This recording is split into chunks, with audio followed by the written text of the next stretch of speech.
busca de mundos perdidos.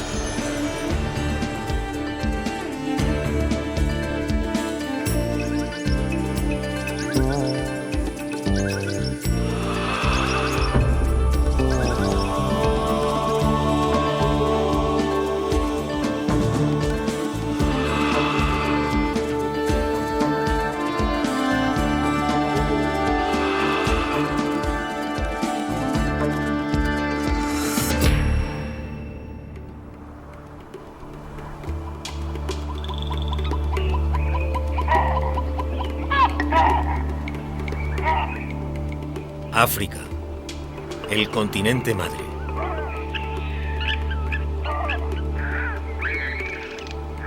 Hoy sabemos que los primeros pasos hacia la humanidad se dieron hace más de 5 millones de años en estas llanuras secas y peligrosas.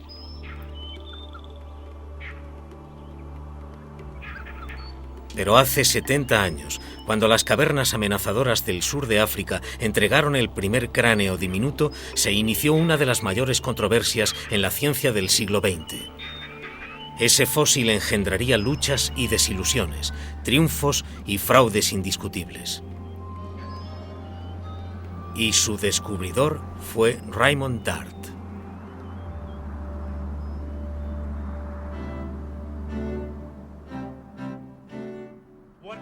¿Qué sabría la humanidad del mundo si no fuera por los descubridores?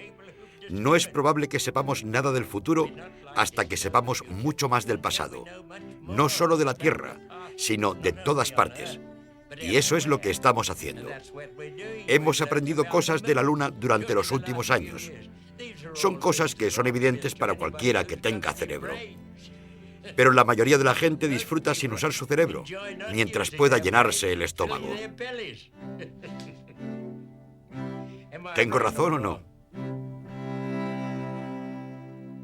El descubrimiento de Raymond Dart, buscando el eslabón perdido, fue el disparo inicial de la Guerra de los Cráneos, un importante reto para el conocimiento científico de su época.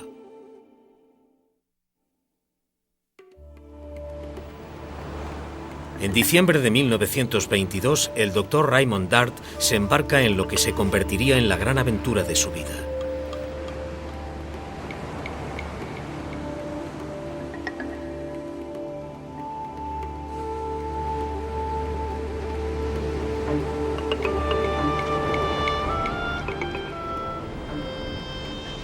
Un viaje de 2 semanas lo lleva a Sudáfrica.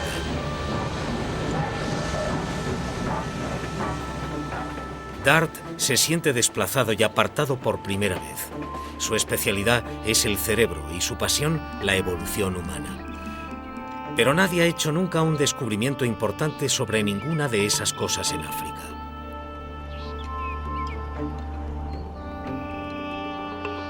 Pero eso cambiará pronto gracias a la inteligencia de Raymond Dart.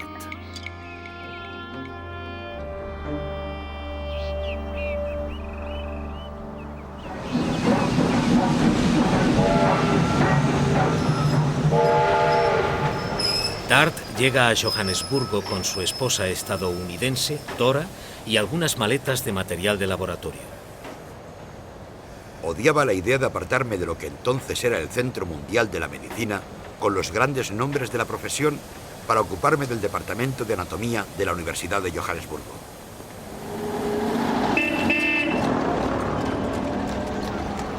Venía de Londres, el Centro Mundial del Estudio de la Evolución. En la época que siguió a la Primera Guerra Mundial, los científicos más prometedores del Imperio Británico habían acudido en masa a la ciudad, entre ellos el joven anatomista australiano Raymond Dart. En la universidad conoció y trabajó con grandes figuras de la antropología, el Dr. Grafton Elliot Smith y Sir Arthur Keith.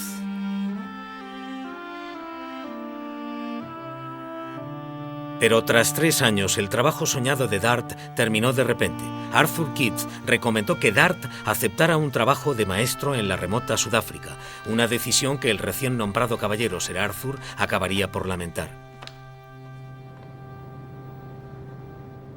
Johannesburgo, en 1923, era una ciudad que crecía por la fiebre del oro, una fiebre que había convertido un pueblo de 20 habitantes en una ciudad de más de 100.000.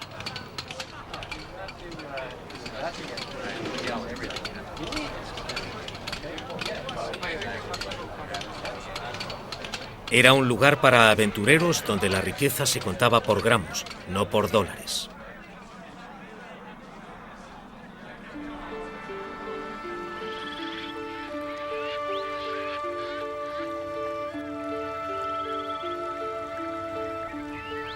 Solo con pensarlo me entraban náuseas.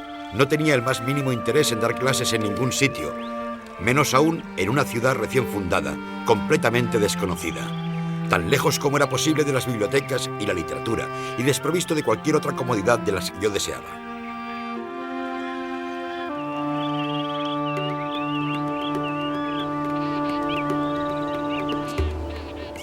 Pero Raymond Dart no sabía que había un impresionante secreto esperando que lo explorara, mucho más cerca de lo que se atrevía a soñar.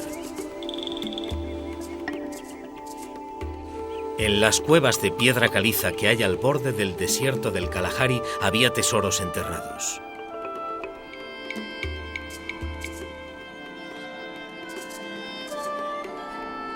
Huesos que le llevarían a través de las épocas en el enigma del origen humano.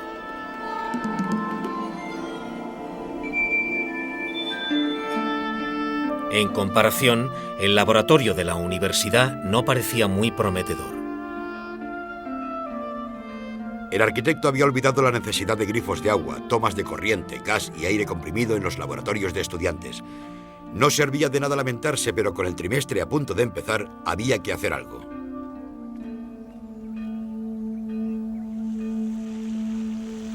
Como tenía pocos materiales de enseñanza a su disposición, pidió a sus alumnos que trajeran cualquier hueso viejo que encontraran.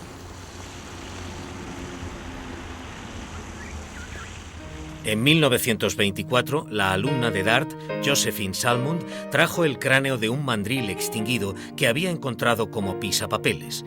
Cuando Dart le preguntó de dónde había salido, le dijeron la cantera de Taung.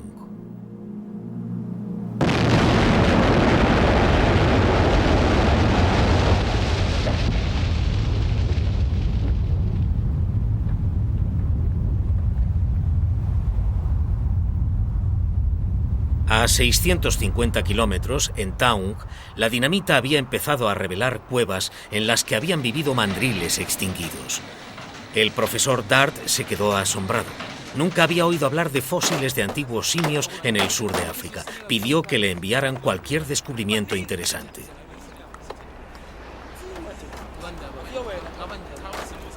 La mañana del 28 de noviembre de 1924 le llegaron 2 cajas de Taung. Dart estaba a punto de ser el anfitrión de la boda de un colega.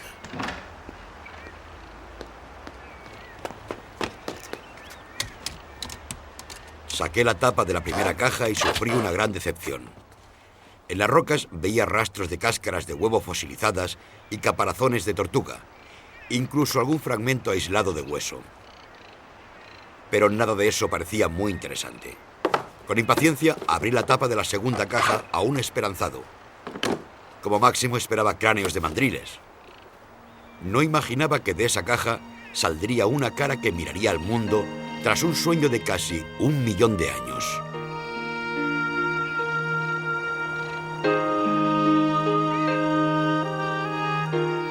Y había otro tesoro, el molde fosilizado de un pequeño cerebro.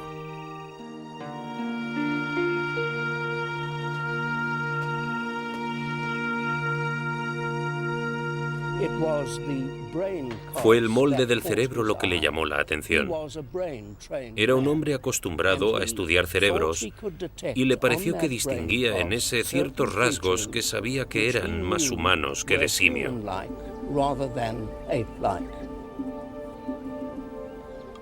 En 1924, este era un concepto increíble. La mayoría de los científicos dudaban que África hubiese jugado algún papel en la evolución humana. Pero había una excepción, Charles Darwin. En 1871 había predicho que en África, el hogar de los simios modernos, encontraríamos huellas del llamado eslabón perdido, los primeros simios que habían empezado a aparecer y a comportarse como humanos. Raymond Dart creyó que podía haber encontrado un cráneo que probase que Charles Darwin tenía razón.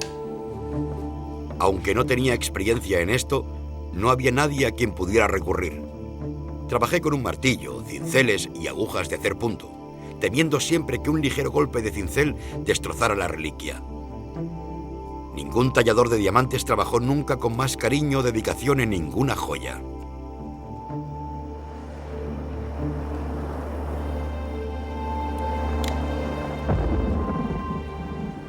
Mi emoción crecía cuanto más me convencía de que allí encontraría toda la cara. Por la noche estaba en un estado febril, pensando en simios que vivían en cuevas, impaciente porque llegara el día.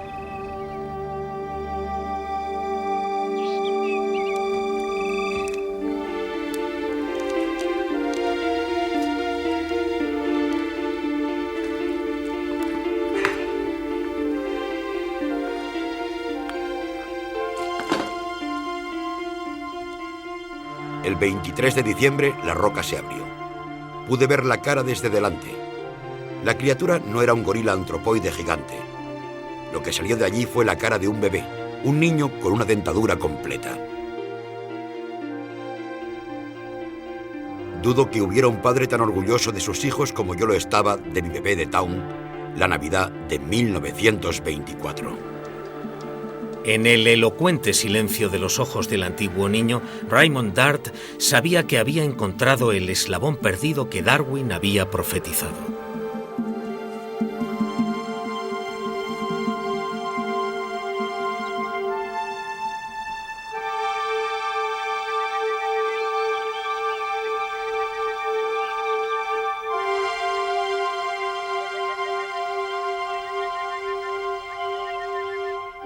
En ese oscuro y distante pasado, antes de que el hombre apareciese en la Tierra, Sudáfrica estaba poblada por una raza de seres que eran muy superiores en inteligencia a los chimpancés y gorilas modernos.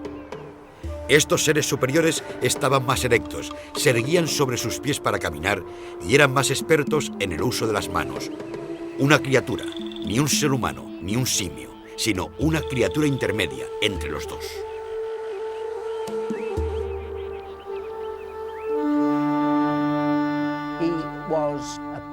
Era una persona con las ideas claras para ocuparse de ese cráneo.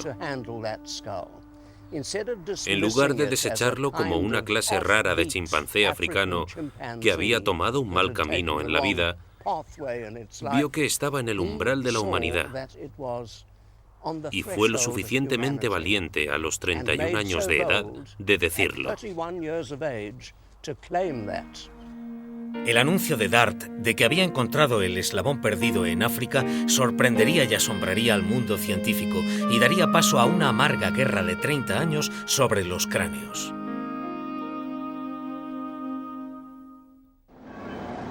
Londres, 1925. En un descarado movimiento de confianza en sí mismo, el joven Raymond Dart envió un artículo sobre el cráneo de Taung al periódico Nature, describiendo el fósil sudafricano que creía que era el eslabón perdido en la evolución humana. Al principio, la reacción ante el descubrimiento de Dart fue bastante positiva.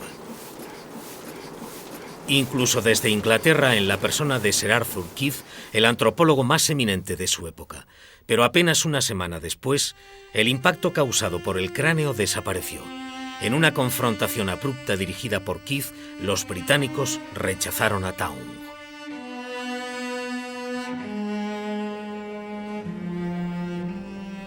Sacar conclusiones es peligroso. Era un chimpancé bebé. Taung era un simio reciente. Piltdown era un hombre. El fósil era un niño demasiado pequeño.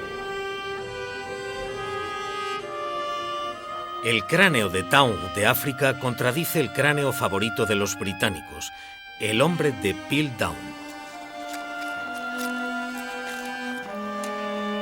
13 años antes, un buscador de fósiles principiante llamado Charles Dawson había informado del descubrimiento de un fósil antiguo en una excavación cerca del pueblo de Piltdown. El hombre de Piltdown parecía ser una criatura entre hombre y simio, con un cerebro de medidas humanas y unas mandíbulas simiescas. Lo más selecto de la ciencia británica estaba de acuerdo. Piltdown se había convertido en la reliquia sagrada de Sir Arthur Keith. Para él era la evolución de la mente racional lo que nos separaba de nuestros antepasados animales.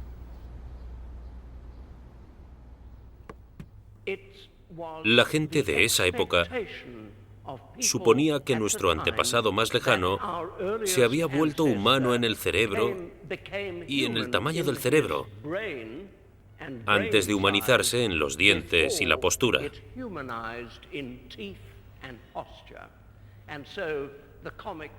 Y así es como surge la imagen graciosa del cavernícola, que representa a una criatura que se mueve pesadamente con largos colmillos, normalmente goteando sangre, pero con un gran cerebro. El niño de Taung tenía un pequeño cerebro, pero dientes humanos y postura humana. Era totalmente opuesto a la imagen que existía en la mente de la gente antes de 1925.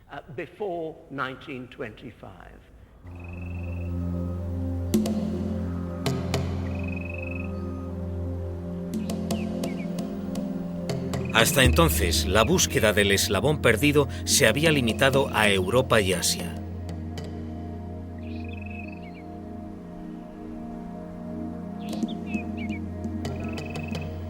Y algunos encontraban más fácil imaginar a la raza blanca evolucionando a partir de los asiáticos que de los africanos negros.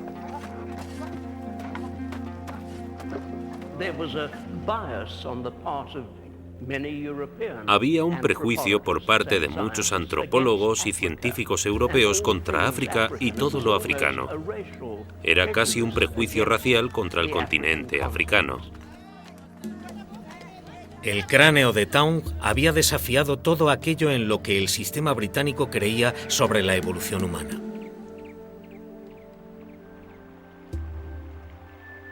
Pero, ¿por qué tanta pasión por un cráneo diminuto? Se admitían apuestas. El tema, ¿qué nos hizo humanos? Para la mayoría de los científicos era la aparición de un cerebro grande, lo que había marcado la ruptura con los simios. Pero el niño de Taung, con su pequeño cerebro, sugería que el camino hacia la humanidad había empezado con el cuerpo, no con el cerebro.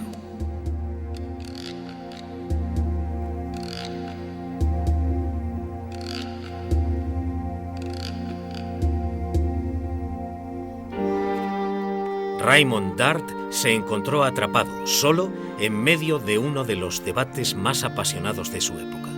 ¿Quiénes somos y de dónde venimos?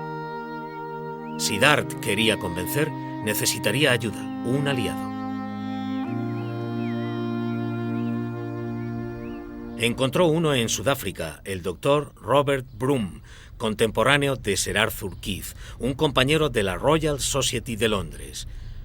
Broom, un experto, ya había esbozado una rama del árbol de la evolución encontrando los ancestros reptiles de los mamíferos.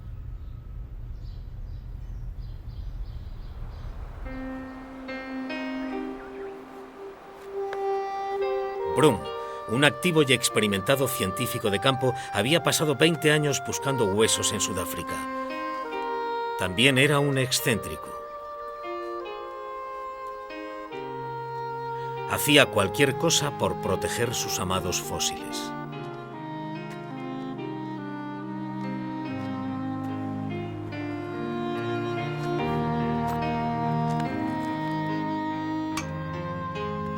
...8 de febrero de 1925.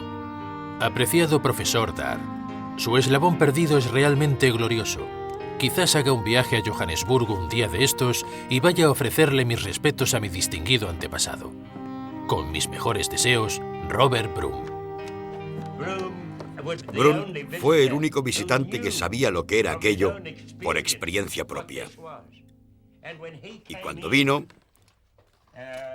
bueno, estaba sobre una mesa y él se arrodilló, lo miró y le dije: ¿qué está haciendo? Dijo: me inclino ante nuestro antepasado. Aunque se llevaban casi 30 años, los dos hombres constituyeron una alianza que duraría el resto de sus vidas. Dart, el audaz recién llegado, y Broom, el veterano científico de campo. Broom estaba convencido de que Dart tenía razón. Broom era el perro guardián de Dart. Era su gran apoyo y sería el destino de Broom encontrar el primer adulto del mismo tipo de criatura que el niño de Town. Pero aunque los dos hombres estaban de acuerdo en lo científico, chocaban en lo estratégico. Broom pedía cautela en su estudio, pero Dart estaba convencido de que ver es creer, así que envió moldes de yeso del cráneo de Town a Londres para la Exposición de Ciencia y Tecnología de Wembley de 1925.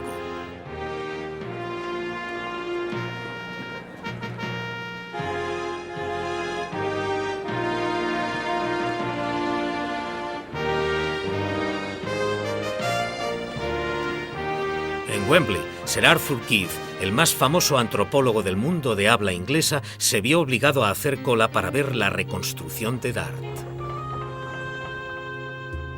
Un examen del molde exhibido en Wembley convencerá a los zoólogos de que esa declaración es absurda.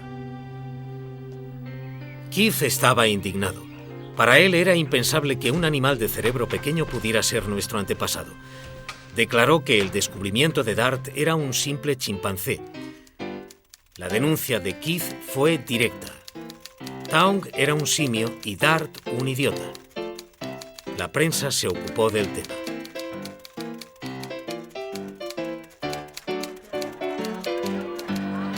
Y en un momento en el que la teoría de la evolución misma se veía atacada por algunos grupos que la calificaban de anticristiana, Dart se vio envuelto en un amargo debate religioso.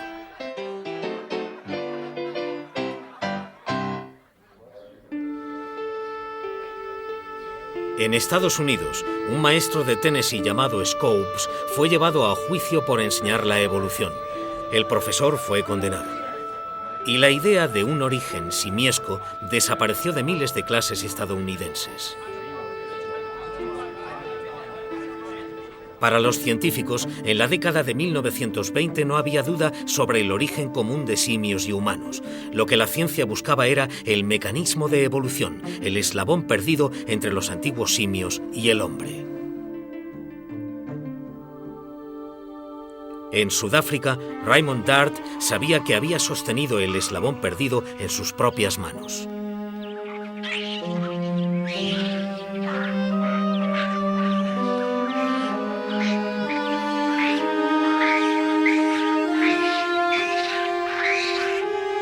El rechazo directo a mis ideas me hizo sentir que las opiniones antropológicas más importantes se juntaban para ponerse en mi contra.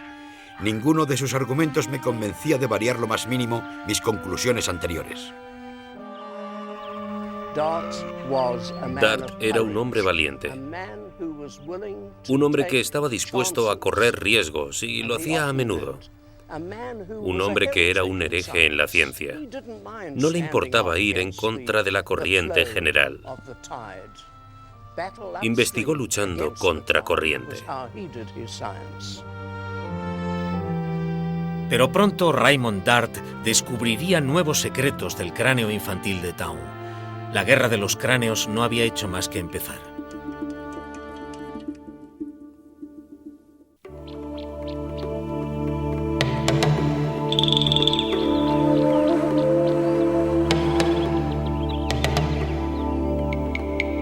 A finales de los años 20, la revolucionaria teoría de Raymond Dart, que señalaba a África como la cuna prehistórica de la raza humana, se había rechazado como una cosa absurda.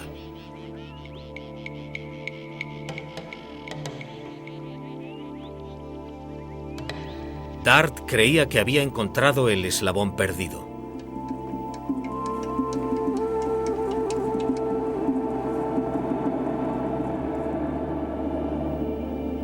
Durante el día, Dart estaba ocupado como nuevo decano de la Universidad de Medicina, pero por la noche trabajaba para limpiar la superficie de los antiguos dientes del niño de Town.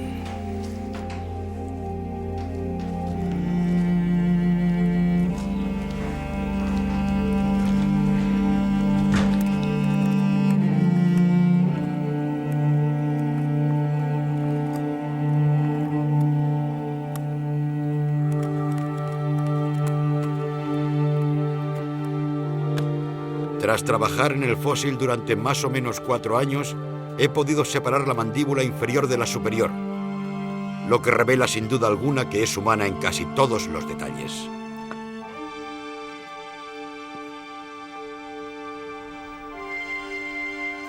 Era la boca de un carnívoro, y en ella Raymond Dart no vio solo un fósil, sino un mundo perdido recuperado. Nunca habíamos conocido a un simio que viviera en un acantilado o unas rocas junto al desierto.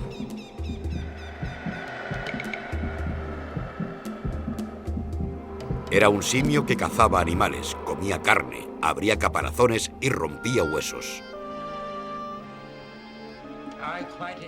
Esperaba que esto causara problemas, porque se trataba de la historia de la Tierra y de la aparición del hombre,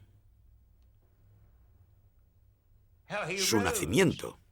Era lo que los seres anteriores a nosotros tuvieron que hacer, lo que tuvieron que pasar para convertirse en hombres.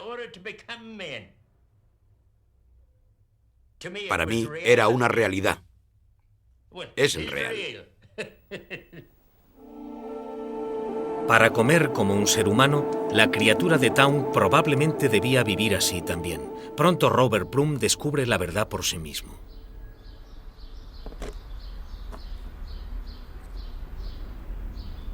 Cuando Dart sacó la mandíbula inferior, vimos que los dientes de leche del pequeño simio eran exactamente iguales que los de los niños humanos y que no se parecían en nada a los de los chimpancés o los gorilas. Dart estaba preparado para enfrentarse al mundo. En 1931, Dart viajó a Londres armado con el cráneo para hablar en una importantísima reunión en la Sociedad Zoológica.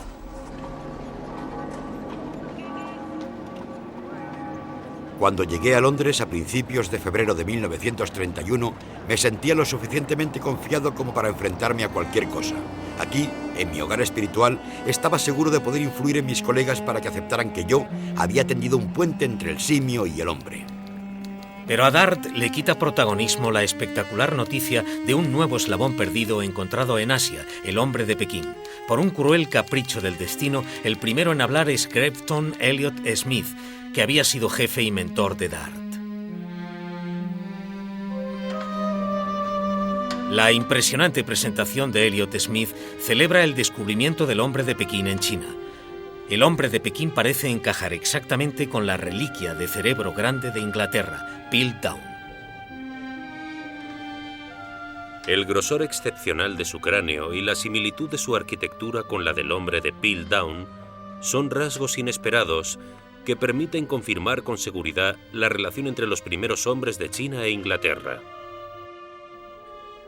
Una vez más, un cráneo con el cerebro grande había eclipsado a Raymond Dart y su eslabón perdido africano.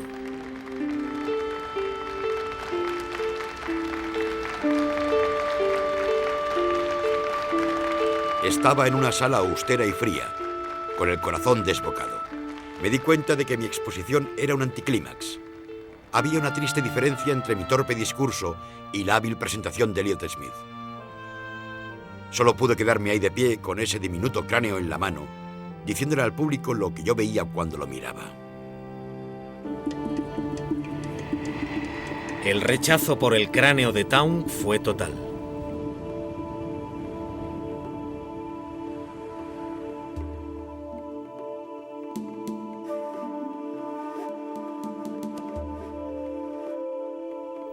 Entonces, más que nunca, los científicos consideraron Asia y Europa como el hogar de los eslabones perdidos.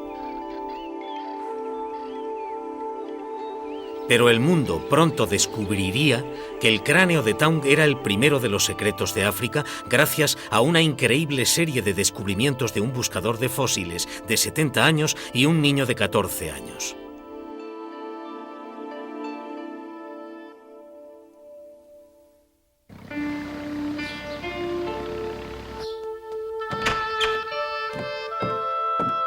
El doctor Robert Plum trabajaba entonces en el Museo Transvaal de Pretoria. Aunque tenía más de 70 años, decidió pasar a la línea de fuego de la Guerra de los Cráneos.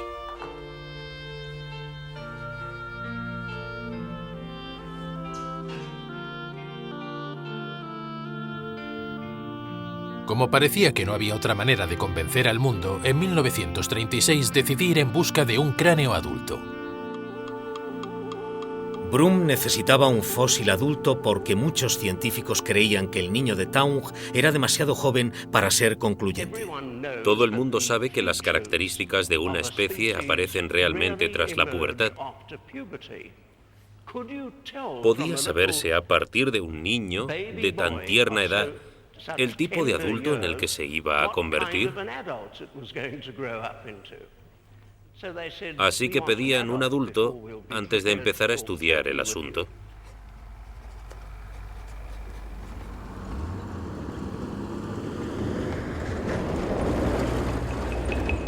En agosto de 1936, Broom empezó su búsqueda trabajando sobre una pista que le había dado Dart. 12 de agosto de 1936. Mi querido Dr. Broom, uno de mis alumnos de ciencias ha estado sacando fósiles de una cueva en Stegfontein y estaría encantado de enseñarle lo que ha encontrado.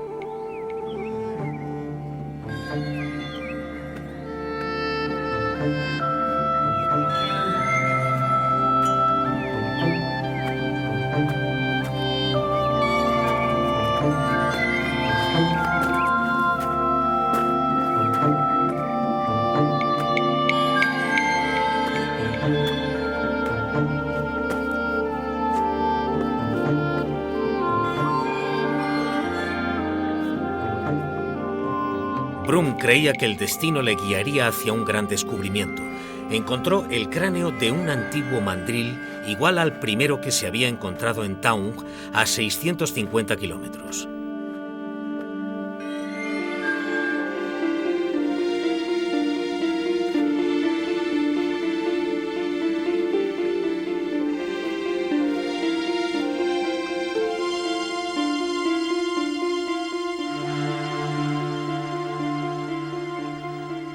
Y Broom se preguntó, ¿podría haber vivido el hombre de Dart aquí también?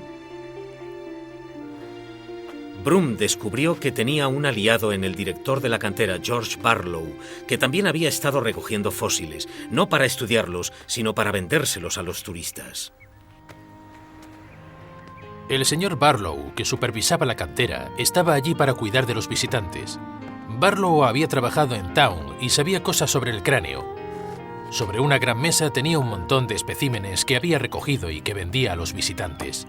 Le pregunté si había visto algo parecido al cráneo de Stegfontein y contestó que creía que sí.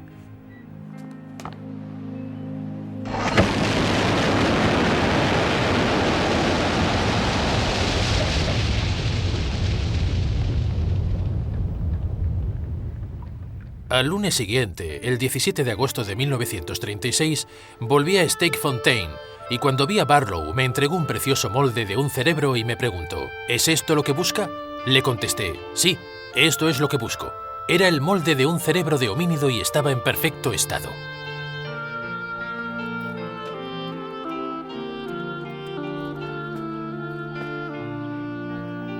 Y así, la siguiente pista crucial en este misterio cambió de manos por un puñado de billetes.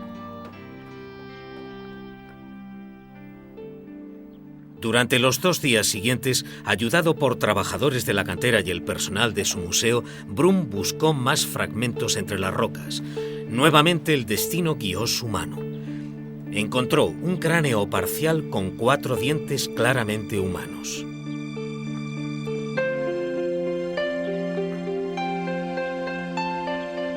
Con la ayuda del jefe de la cantera, Broom había encontrado la siguiente pista de la guerra de los cráneos.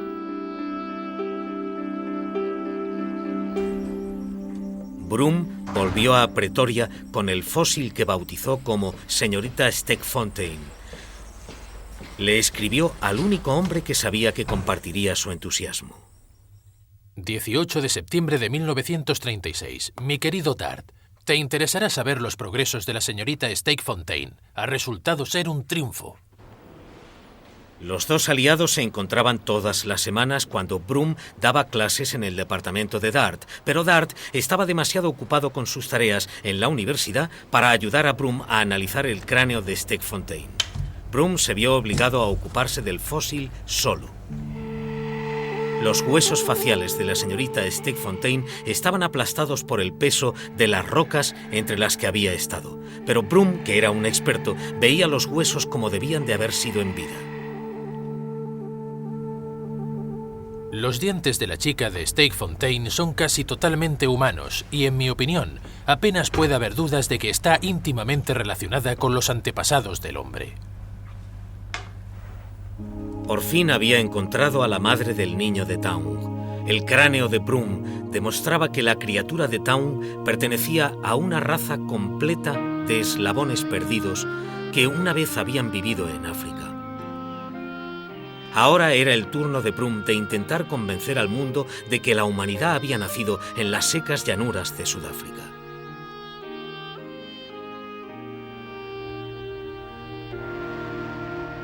En 1937, Broom fue invitado a Estados Unidos para participar en una conferencia sobre los orígenes humanos. En Nueva York, en el Museo de Historia Natural estadounidense, Broom consiguió el apoyo de uno de los científicos más poderosos de Estados Unidos.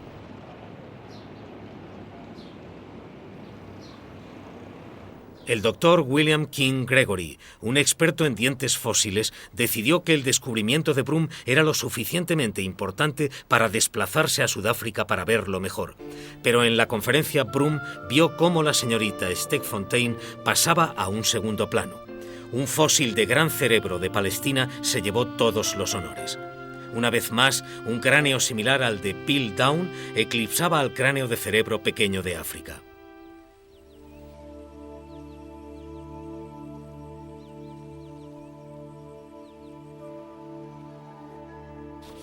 Robert Broom volvió a las canteras sudafricanas para buscar más especímenes, más pruebas. Su impresionante suerte le seguía acompañando. En junio de 1938, su viejo aliado Barlow le entregó un fragmento de mandíbula. Lo había encontrado un adolescente llamado Gert Tablanche en los campos de una granja.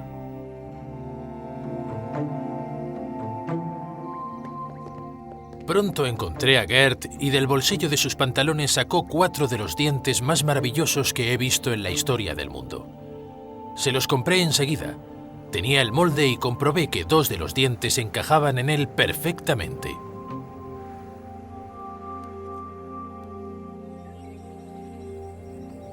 Gert me habló de la pieza que había escondido. Me llevó a la colina y sacó de su escondite una preciosa mandíbula inferior con 2 dientes.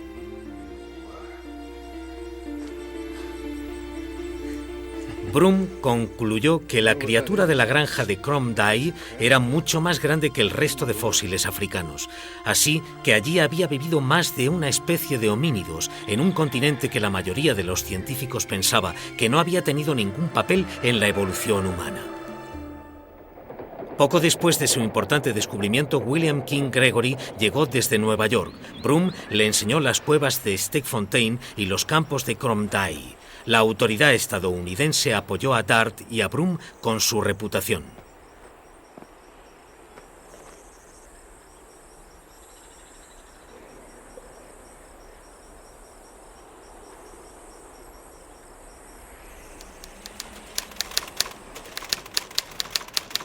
La expresión eslabón perdido era entonces incorrecta. El doctor Broom lo había encontrado, ya no estaba perdido.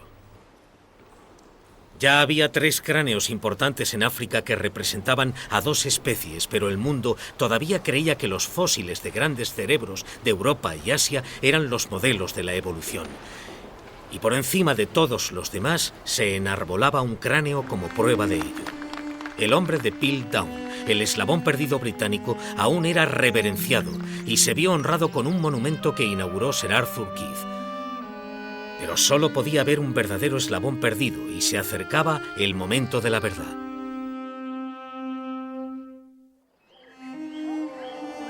La batalla final de la Guerra de los Cráneos incluiría el descubrimiento de uno de los más infames fraudes científicos del siglo XX.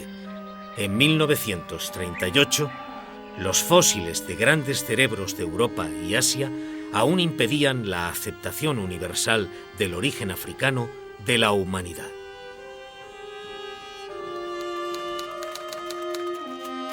el fósil del simio molesta a los científicos. Estaban apoyados por un hombre extremadamente orgulloso y poderoso, Sir Arthur Keith, el gran defensor de Piltdown.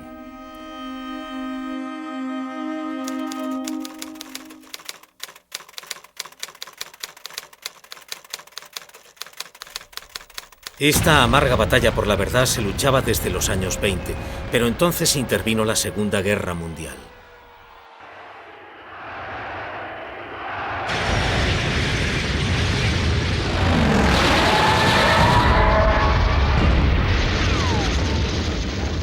En Sudáfrica, cuando las tropas se movilizaron para unirse a las fuerzas aliadas, la extracción en las canteras se paralizó y el doctor Robert Broom utilizó esa pausa en tiempo de guerra para preparar su propia batalla científica.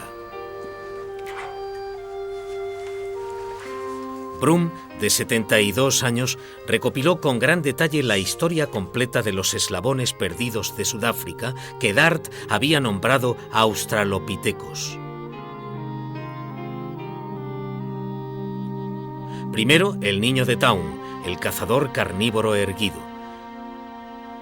Después, los descubrimientos del propio Broom, el progenitor del niño de Taung, la señorita Stegfontein y la segunda raza de eslabones perdidos del tesoro del joven Gert Tablanche. Todas esas criaturas tenían dientes humanos, cerebros pequeños y una postura erecta que probaban que habían empezado a vivir como humanos.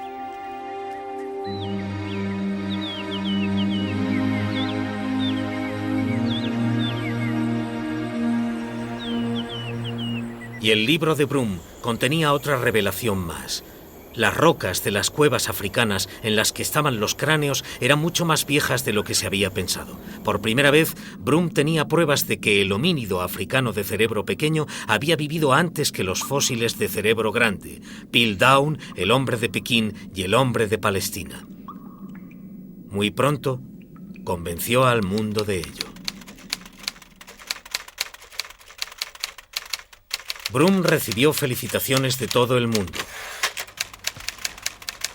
A regañadientes, incluso el mayor defensor del hombre de Piltdown, Sir Arthur Keith, escribió a Robert Broom. 12 de marzo de 1946. Mi querido Broom, me apresuro a felicitarle por su magnífico trabajo. Ha situado definitivamente a los australes en el mapa del pasado del hombre. Dart empezó el trabajo, pero es usted, con su gran intuición, su energía y su empuje, el que ha conseguido cosechar tal éxito. Una tregua en las diferencias de opinión. Lo he aceptado. Con respeto y afecto, Arthur Keith. Finalmente, en una carta a la publicación Nature, Keith se rinde ante Raymond Dart, el hombre cuyo trabajo ha ridiculizado durante 20 años.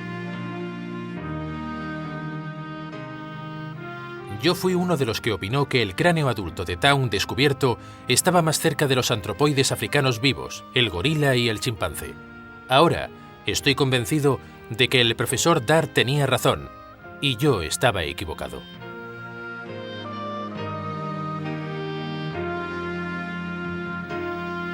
En 1946, Dart y Broom ya no eran marginados.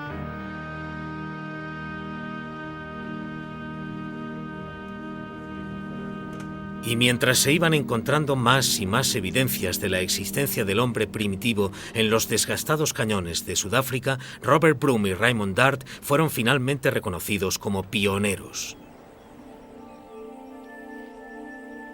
En 1950 el camino de la evolución de la raza humana se hace más claro. Los cráneos africanos con sus pequeños cerebros son los eslabones perdidos más viejos que se conocen hasta el momento. Taung, Kromdai. Los fósiles de grandes cerebros son mucho más jóvenes, el hombre de Pekín, el de Neandertal y finalmente el hombre moderno.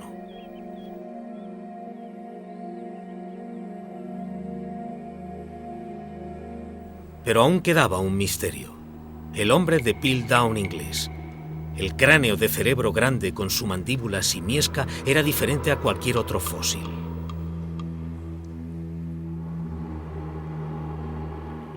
En 1950 se habían encontrado tantos fósiles de australopitecos en África que Piltdown se había convertido en un auténtico enigma.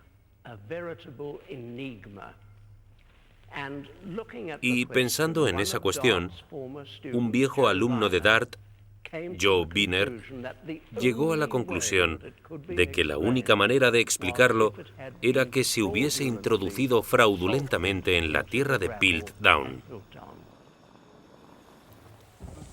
Una noche volvíamos a Oxford tras una conferencia en la que habíamos estado hablando del problema de Piltdown. Yo me preguntaba cómo se podían explicar las curiosas contradicciones de estos hallazgos.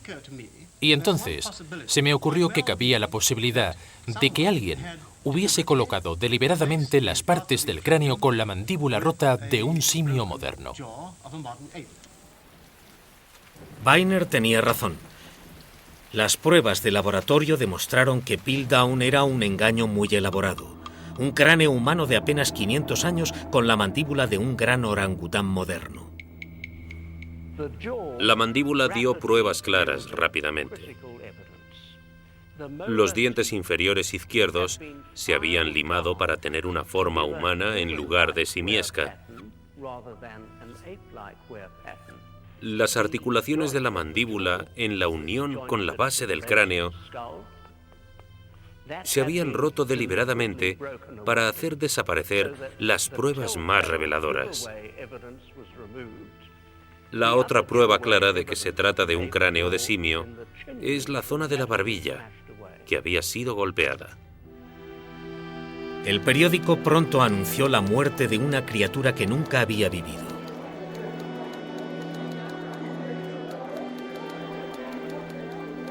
Un pecado contra la ciencia que duró más de 40 años, pero ¿quién lo había perpetrado? Las impresionantes noticias sobre la falsificación se convirtieron en un asunto mediático, un tema de discusión en la BBC en horario de máxima audiencia. Antes que nada, miren nuevamente la foto de Dawson. Aquí está. ¿Es la cara de un fanático que engañaría a sus colegas tan inteligentemente y durante tanto tiempo? ¿O es la cara de un principiante entusiasta engañado y presionado por algún malvado? Quizás lo sepamos con seguridad algún día, pero quizás no lo sepamos nunca. Y el fraude de Piltdown continuó fascinando a los científicos. La suspicacia persistió. ¿De dónde habría sacado Dawson una mandíbula de orangután? ¿Dónde habría conseguido un cráneo humano de 500 años de antigüedad? Los conocimientos y el acceso al material hicieron pensar que Dawson debía de tener un compañero de conspiración. Y 40 años más tarde, después de 1953, Ian Langan de Australia, Frank Spencer de Nueva York, apoyados por mí mismo, descubrieron pruebas que sugerían que ese compañero no era otro que el gran antropólogo y anatomista británico Sir Arthur Keith. Si era culpable, Sir Arthur Keith fue responsable de dificultar egoístamente el entendimiento de la evolución humana durante casi medio siglo.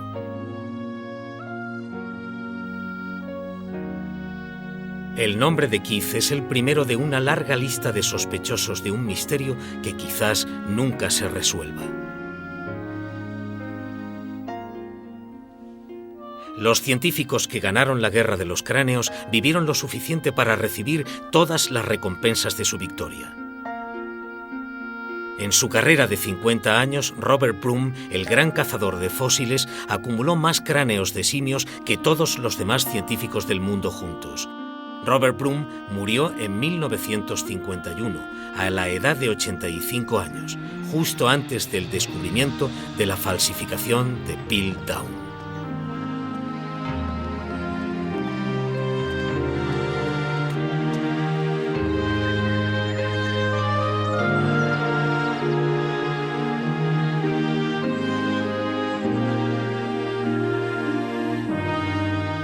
Raymond Dart volvió muchas veces a las cuevas y las canteras de Sudáfrica y vivió más de 90 años. Es el gran hombre del eslabón perdido.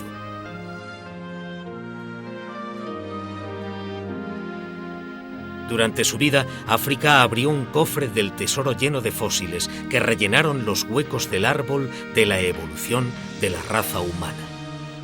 Y desde la muerte de Dart, otros científicos han hecho más descubrimientos espectaculares en África que llevan el umbral de la humanidad a épocas anteriores a Town. Y todo empezó con el descubrimiento del pequeño cráneo de un niño en una tumba rocosa al borde del desierto del Kalahari.